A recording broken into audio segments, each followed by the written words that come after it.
In this video, I'll show you how to sign in to YouTube on your PC and resolve common login issues. First, open your web browser and go to YouTube. Click the Login button in the top right corner of the screen.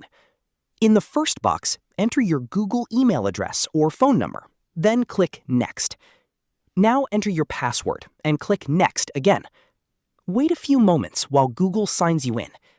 Depending on your account settings, you may be asked to verify your identity or add a recovery email address. If you don't want to add a recovery email right now, you can choose Skip if that option is available.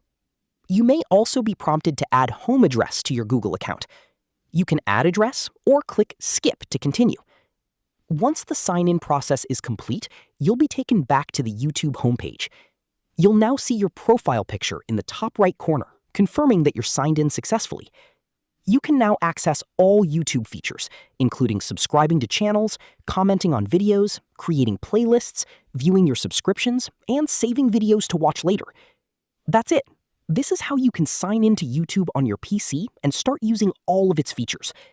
If you found this video helpful, don't forget to like the video, subscribe to our channel, and press the bell icon for more tutorials. Thanks for watching.